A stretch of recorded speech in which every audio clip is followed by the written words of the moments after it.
Hello and welcome. I'm Peter Culkin. There was a time when there was only one way to play football. Men with necks wider than their heads battled in the trenches for every inch, and the crew cut was king. Authoritarian coaches were feared and respected, and nobody tweeted about not getting the rock on Sunday. Then players like Joe Namath brought style and flair to the game. Coaches tried experimental new offenses, and unconventional players became the toast of the town. There is so much parity in the NFL that franchises will do whatever it takes to win now. The Wildcat offense had its day in the sun. Players like Chad Ochocinco happened. And even Tim Tebow started at quarterback with a worse throwing motion than Dontrell Willis. The need to win now at any cost opened the door to the NFL for one unlikely Division II star. Before the start of the 2013 season, an NFL team in need of help granted a tryout to Craig Watkins from near eastern Kansas City State. You know, when Craig got the tryout at the NFL, I knew he was going to have a really hard time. But the thing that makes Craig so unstoppable is also what makes him so unconventional. Now, I've been watching this kid for 3 years. That's a bunch of months. This kid belongs in the NFL. What makes Craig Watkins' style of play so unconventional? He power walks, because since age 12, he has been physically unable to run.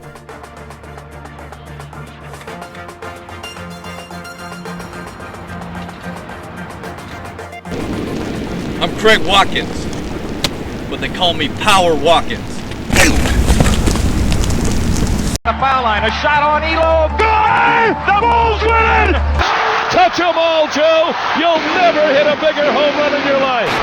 Stop by Jim Marshall is running the wrong way. Marshall is running the wrong way.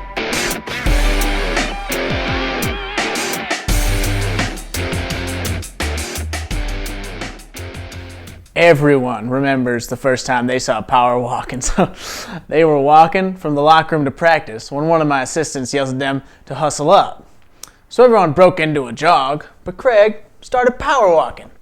I thought he was trying to be funny. The only thing funny that day was how he made them look on the field. That dude can walk. Our cameras were invited to a private workout session with Alan and Craig. God, his routes were so crisp.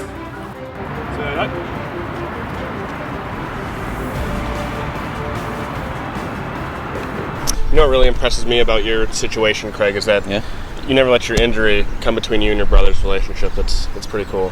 There was a time when Craig could run like any normal child. Until one fateful day when Craig was 12, a little brotherly competition changed Craig's life forever. At age 12, Craig sustained a severe injury to his left inner ear. An injury like that can cause severe problems to his balance and awareness, especially when the head is moving around. Craig's injury was standard, but the manifestation of the symptoms is unique. Normally, when a person runs, the head goes up and down, but it's a fluid motion. It's a fluid motion. With Craig, he runs and he just loses control. His head goes up and down, and he loses control. Okay, so here's the thing. When I run, I lose my balance. I haven't done this in years, so just bear with me. We brought in a sports scientist to explain. Craig compensates his inner ear instability by translating the up and down motion of running with an exaggerated bilateral hip swing. This fluid motion allows Craig to keep his head level and his feet on the ground, and also allows him to maintain speed throughout his cuts, which makes him such an effective receiver. This is where I grew up. We went back to Craig and Pat's childhood home to see where the accident occurred in 2003. Yeah, so from what I remember, we were racing from the door to this couch, I think to get a seat to watch the football game or something, and... Yeah, I think that was the first time you beat me in anything. Yeah, I had never beaten you, so I didn't know how sort of a loser you were.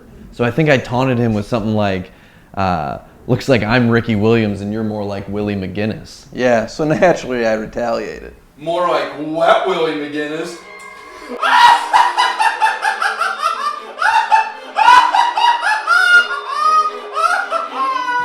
You don't know how many times I've thought about, what if you just would have called me Reggie White that day? Why? Because I would have come back with more like Wedgie, right?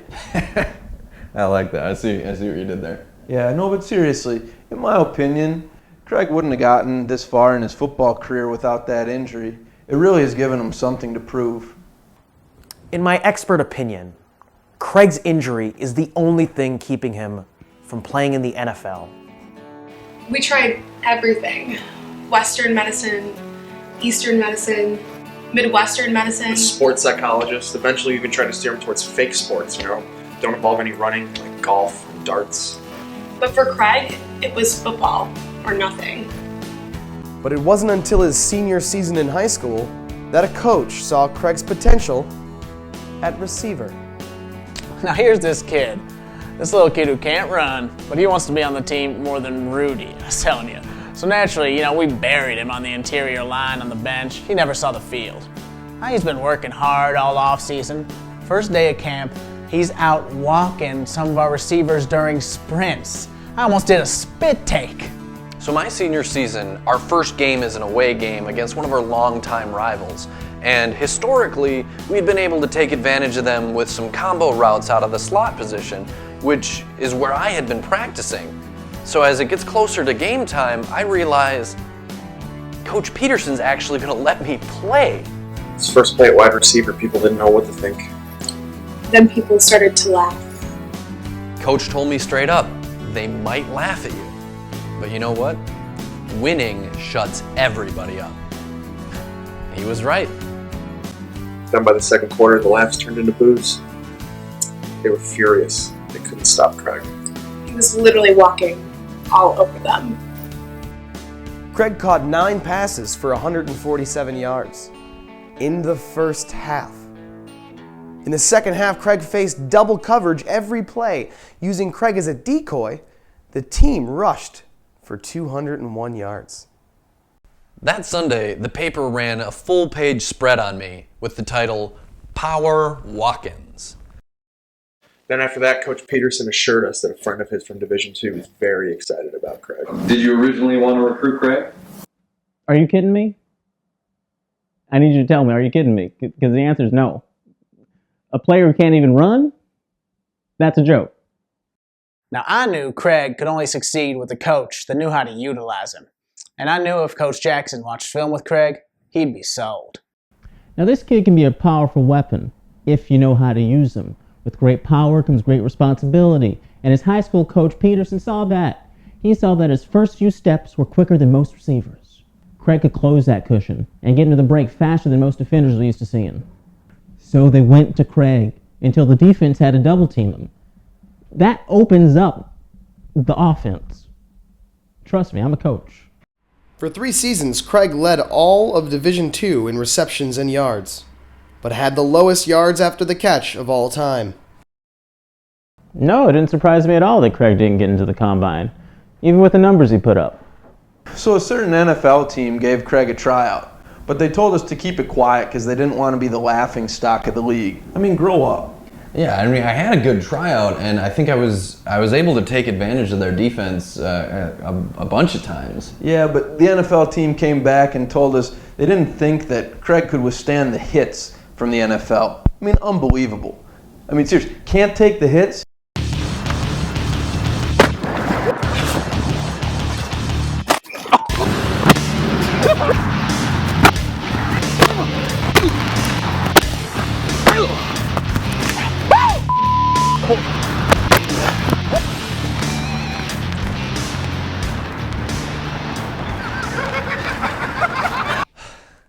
They may have a point about the hits, but at least I'll always be the only non-kicker to try out for an NFL team without running.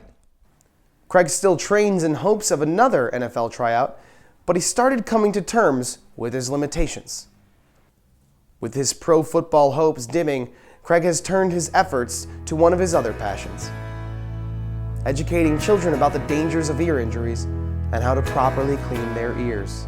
Our foundation is amazing. It's called QBs and Q-Tips, and we're working with youth athletes across the state, educating them about ear safety and ear maintenance and, how to properly clean your ears, because a lot of people think that it's okay to stick things like Q-tips in your ears, and it's just dangerous. So what did you learn today? Don't put anything in your smaller than your finger in your ear. Including? Q-tips. All right. Thanks, Power.